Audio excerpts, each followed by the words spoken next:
Hello, class. Good day to all of you. So today we'll be discussing parts of research paper and, of course, delivering campaign papers. Okay, that is your module 5A. And tomorrow we'll be discussing module 5B in continuation of this topic. Okay, so understanding the different parts of the research paper. In research, it is important that each section is established properly. This can be ensured if all the parts of a research paper are organized in an orderly manner. This can be fully achieved if researchers understand what each segment contains and how they work with one another. So listen very carefully, class. This is very important and essential to your subject because each part of a research paper has its own purpose, has its own role. Okay, so make sure that you have to meet those criteria in each part of a research paper for you to be able to deliver your thesis statement or your research paper uh, accurately. Okay, so what are the parts of the research paper? We have title page, we have abstract, introduction and statement of the problem, and we also have the limitation of the study, methodology, literature review, argument, and then conclusion. So class, let's talk each of this part of your research paper. Okay, number one, title page. When we say title page, this contains details such as the research title, educational institution, and the contact information of the author. So basically, this is the information of you as an author, as a writer. And of course, your title, how to make your title, make sure it's at least minimum of 12 or 12 up your, 12 words, for your title. Okay, and of course the educational institution that you're in. So that is the element that we can see in your title page. But of course, abstract. So what is abstract? The abstract includes an overview of the research. It describes the main theme of the paper. It must incorporate the research question, the significance of the question being asked, the methodology used, and the findings of the research. It's actually usually like composed of 100 to 300 words in length and is normally one page only. Okay, that is for your abstract, uh, meaning like a summary of your study. Okay, so this is also important because this is where the panelists can see what would be the content of your study because of this abstract. Okay, so number three is what we call the introduction and statement of the problem. So the introduction must state the problem being examined, the thesis of the research, and the importance of the topic being addressed. Okay, so introduction and statement of the problem. So how you're gonna introduce your study and how you're gonna state the problem. Of course, according to the definition of introduction and statement of the problem, the thesis of the research, their importance, it must or it should be addressed. Okay. So number four is what we call limitation of the study. The researcher must always specify what the intended study is all about. He or she should also specify what areas of the study the paper will not focus on. Various factors may be considered in limiting a research paper, such as time, gender, age, geography, etc. So this is actually very important, class, now, to save your time and, of course, to make sure that you know your limitation of how far you can go through, correct? Kung gaano kalawak at hanggang saan lamang ang paksa or ang kailangan mong alamin um, regarding to your study because you will not gonna focus to something that is irrelevant to your study. So avoid wasting your time for something that is not necessary. That's why limitation of the study is very important in your research paper. Okay.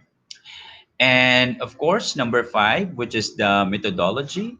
So, methodology class, this part discusses the method that is employed in the research. It includes discussion on the kind of research that was followed, the respondents of the research, and the data collection process used. The aim of this part is to allow the readers enough information so that the research can be replicated if needed. So, from the word methodology, the method, the technique that you will be using in order to meet the objective or your goal when it comes to your research study. So this is actually help you out to verify, to diagnose what would be the probably result of your study. No? And methodology is very important as well because this is a collective data where determine um, the the the study that you have. No, they will be validating your study if you are in the right track, or maybe you need to change some of your techniques in order to meet your objective or your goal to your research paper. Remember, class, the reason why you are making a research study because you want to resolve a problem, you want to resolve an issue that you are facing in reality. Okay, so that's why you have this research paper. Okay. So next is we have literature review. So this is the part of the research paper wherein various published information on the particular topic are analyzed. This is not a mere summary of the sources, but it utilizes a specific organizational pattern that allows the sources to be reinterpreted in order to provide a better understanding of the subject at hand. So class, marami sa inyo no na dinidisregard yung literature review. They're just writing whatever they want to, but be careful of writing this one, okay? Or whatever putting here in literature review. Make sure that whatever you put in literature review, there is a basis because this will serve as the foundation of your study, okay? Because some of the paper or some of the result that you gather is actually validated by the expert already, and you are trying to connect your study to that particular published research or any articles that you got online.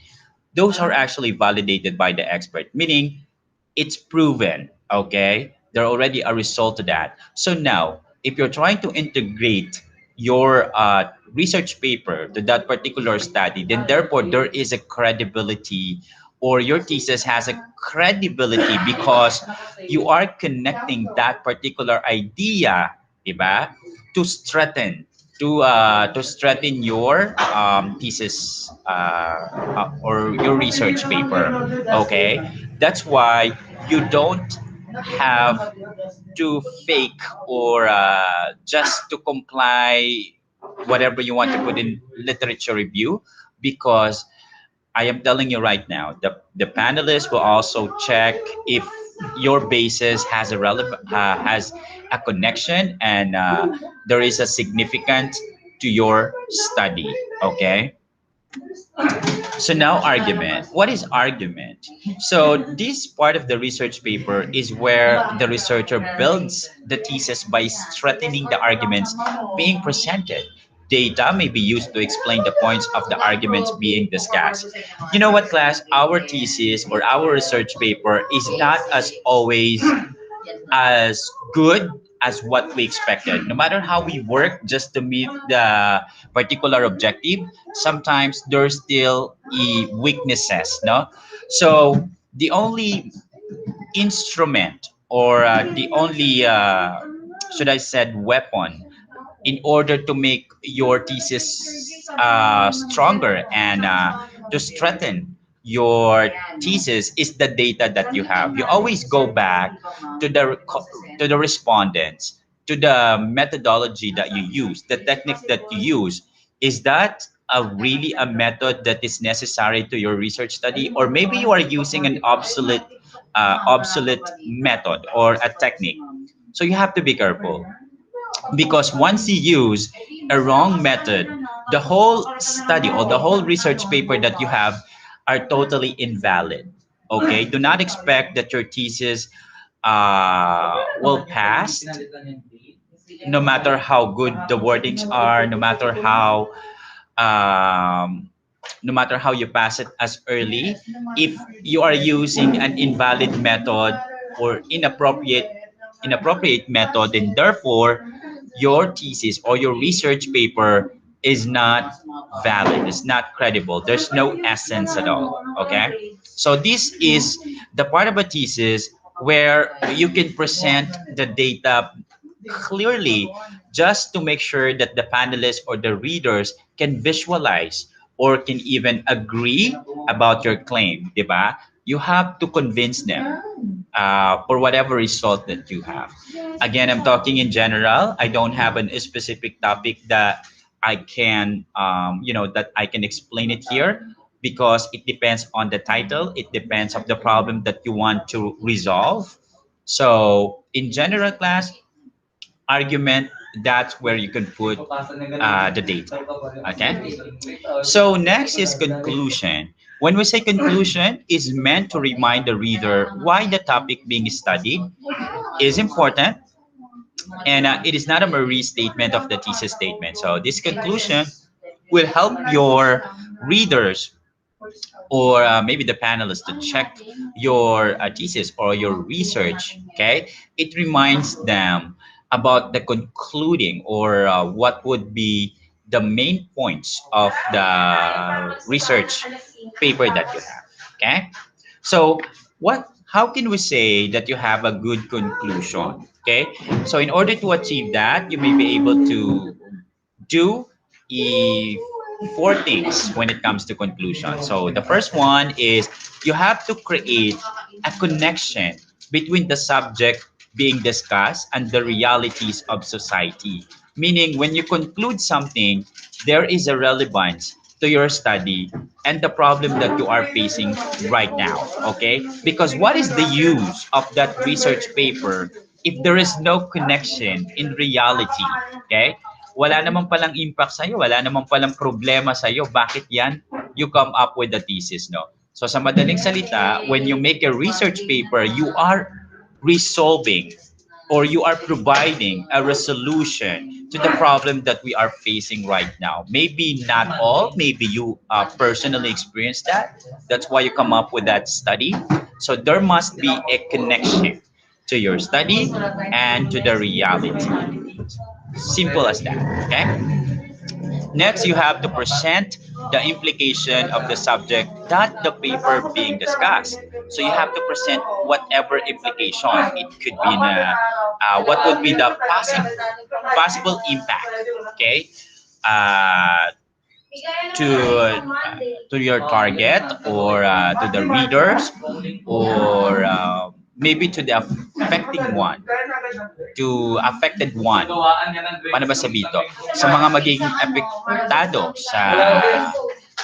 or dun sa saklaw ng iyong pag-aaral, no? Kung sino man yung kung ano man yung title at kung ano man yung topic mo, no? So you have to present the implications, okay? And of course, number three is ask questions that may lead to other relevant studies. Make sure if you are asking a question, it must be or it should be standardized. Okay? Meaning, para ka nag-iimbestiga din na kailangan may papupuntahan yung tanong mo to the objective that you have. Okay?